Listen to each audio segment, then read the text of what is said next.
Eu sou mais forte, mais esperto e eu sou melhor. Eu sou melhor. Capitão Pátria poderia destruir a humanidade em segundos, mas não faz isso por um motivo humilhante. Ele precisa de plateia, ele precisa ser amado. E hoje eu vou te mostrar como a maior ameaça do planeta é controlada por algo tão frágil quanto o ego dele. O mais bizarro de tudo foi que quando eu comecei a postar vídeos sobre o Homelander, eu achava que todos enxergavam que ele era só um vilão chamativo, exagerado, mas não. Tem gente que realmente ama o cara, de verdade, a ponto de defender ele.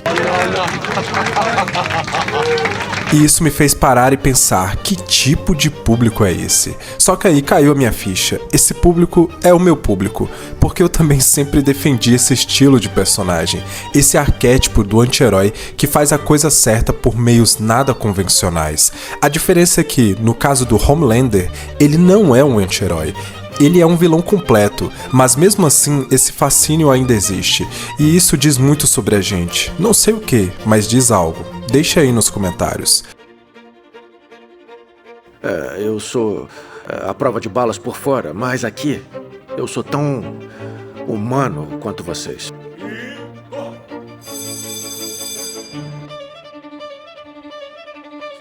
O Capitão Pátria, ele não nasceu, ele foi fabricado. Enquanto até o Thanos teve uma família, Capitão Pátria teve cientistas. Nenhum abraço, nenhum eu te amo, apenas testes, observação e a mais completa solidão. E este é o primeiro trauma que explica tudo. Sabe aquela cena em que o Capitão Pátria obriga a Luz Estrela a sorrir para as câmeras? Aquilo não é apenas um puro sadismo, é a fome afetiva de uma criança que nunca foi amada. Na psicologia chamamos isso de apego inseguro. Quando uma criança cresce sem vínculos emocionais saudáveis, ela desenvolve uma necessidade desesperada de validação que nunca é saciada. Mas e quando você faz essa mistura de apego inseguro com superpoderes? Você força o mundo inteiro a te dar o que seus pais negaram. Você transforma sua carência em controle. E é exatamente isso que o Capitão Pátria faz em cada interação durante a série. Ele não está apenas sendo cruel, ele está tentando preencher um vazio que foi cavado nele desde o primeiro dia de vida. Cada vez que ele exige lealdade, cada vez que ele pune alguém com sua desobediência, ele está repetindo o mesmo padrão. Se eu não posso ser amado espontaneamente, vou forçar vocês a me darem atenção. É a lógica distorcida de uma criança ferida com o poder de destruir cidades. Então a VOT faz algo genial e cruel. Eles dão a ele uma identidade, um uniforme, um sorriso, um papel para ser interpretado. Vocês aí deveriam agradecer a Cristo por eu ser quem eu sou. Você é o herói da América, John. Mas repare, eles nunca disseram você é amado. Disseram você é útil. E Capitão Pátria passa a vida inteira confundindo essas duas coisas. Ele acredita que se for útil o suficiente, se salvar pessoas o suficiente, se sorrir o suficiente, finalmente vai receber o amor que nunca teve. Mas utilidade não é amor. E essa confusão é o que alimenta toda a sua psicopatia. E o que vem a seguir é pior, porque uma criança carente é triste, mas uma criança carente com poder absoluto é apocalíptico. Ele não é só carente, ele é narcisista. E existe uma diferença abissal entre essas duas coisas. Uma pessoa carente busca amor. Um narcisista exige adoração. E quando não recebe, ele destrói tudo e todos ao seu redor. Quer ver como um narcisista age? Capitão Pátria acabou de matar um inocente. E sabe qual é a primeira preocupação dele? As câmeras pegaram isso? Não é remorso, não é medo de consequências. É sobre a minha imagem estar segura? Isso é narcisismo patológico. E agora eu vou te mostrar os 3 elementos que tornam isso absolutamente letal. Primeiro, a necessidade extrema de admiração. Capitão Pátria não quer apenas que você goste dele, ele precisa que você o adore, que você o veja como perfeito, superior. Qualquer coisa menos que adoração absoluta é interpretada como rejeição, e rejeição para ele é intolerável. Segundo, a falta total de empatia. Ele literalmente não consegue se colocar no lugar de outras pessoas. Quando ele vê alguém sofrendo, a única pergunta na cabeça dele é: como isso me afeta? Não há compaixão, não há conexão humana genuína, apenas como aquela situação impacta sua imagem ou seus objetivos. E aqui eu tenho que ressaltar a grandíssima interpretação de Anthony Starr, porque toda vez que eu vou falar sobre um personagem ou sobre uma série, eu acabo por revisitar alguns episódios específicos e vejo o quanto a sua atuação é genial e a sua cara de nojo e indiferença e de superioridade que ele exala na atuação é impecável. Terceiro, a fragilidade emocional, disfarçada de grandiosidade.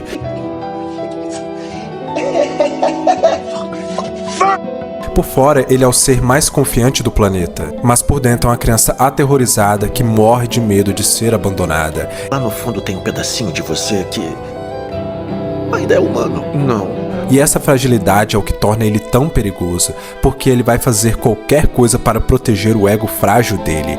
É só lembrar daquela cena em que ele conversa com seu próprio reflexo. Aquilo ali foi um estudo da própria psicologia do Capitão Pátria. A gente não precisa de mais nada para entender o personagem, é só revisitar aquele diálogo. Pensa em qualquer cena onde ele salva as pessoas. Ele não está focado nas vítimas, ele está focado na reação das pessoas. Isso é até óbvio, nos aplausos, nas câmeras, na validação. Quando ele salva alguém de um acidente e as pessoas não aplaudem imediatamente, você vê a raiva no rosto dele e a cara de desprezo, de ódio. Ele não salvou porque queria ajudar, salvou porque queria a validação. E quando não recebe, ele pune. Mas tem um detalhe que torna tudo isso perturbador, e você provavelmente nunca reparou.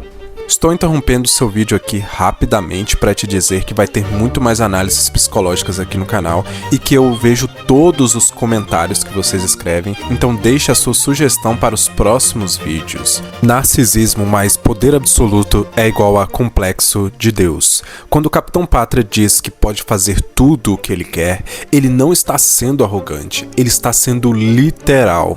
Capitão Pátria literalmente se vê como superior. Eu sou mais forte, mais esperto e eu sou melhor. Não metaforicamente, literalmente. Ele olha para os humanos como nós olhamos para as formigas. E aqui está o problema.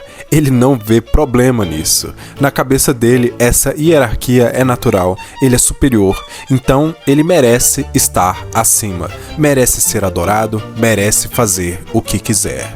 Lembra da cena do avião?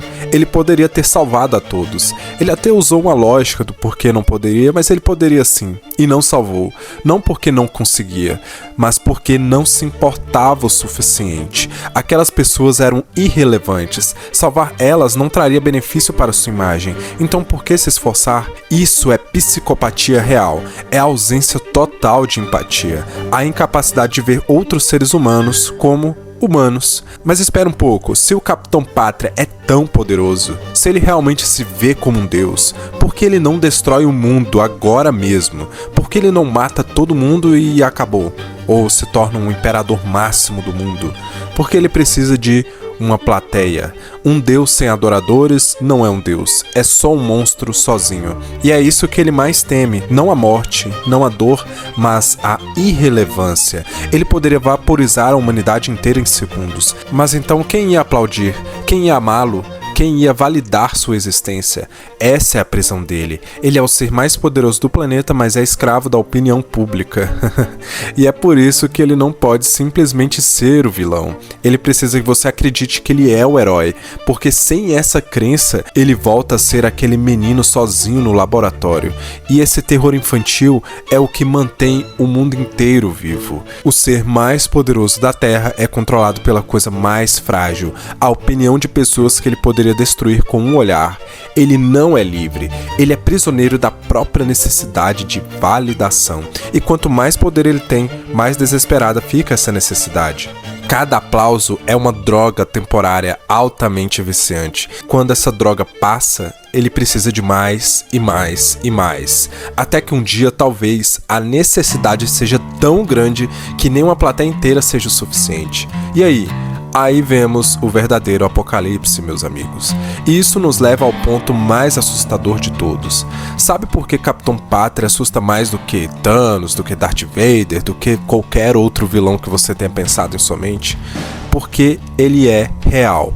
Não, ele não existe de verdade, mas pessoas como ele existem, líderes narcisistas, pessoas com poder que não têm empatia, indivíduos que precisam ser adorados ou destroem tudo.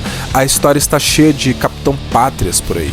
Ditadores que exigiam culto à sua personalidade. Pessoas que tinham tanto poder que perderam completamente a noção de humanidade. A diferença é que eles não tinham laser nos olhos, mas o dano psicológico, o terror, a destruição, tudo isso era muito real e tangível. Capitão Pátria funciona como vilão porque ele toca em medos primitivos que temos como sociedade. O medo de pessoas com poder, o medo de quem deveria nos proteger se voltar contra nós, o medo de descobrir que nossos heróis são monstros. Esses medos são reais porque já vivemos isso múltiplas vezes, em múltiplos contextos. E aqui está o golpe narrativo final de The Boys. Ele existe porque nós criamos ele. A VOT vendeu uma fantasia e as pessoas compraram. Mesmo quando os sinais estavam lá, mesmo quando a máscara escorregava, as pessoas queriam acreditar no herói perfeito, o herói da América.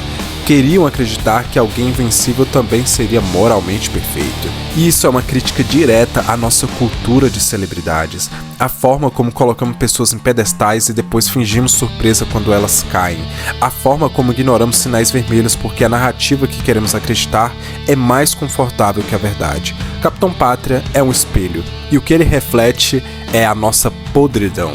Lembra do começo, lá do começo do vídeo, quando eu disse que o Capitão Pátria tem todo o poder do mundo, mas precisa desesperadamente ser amado?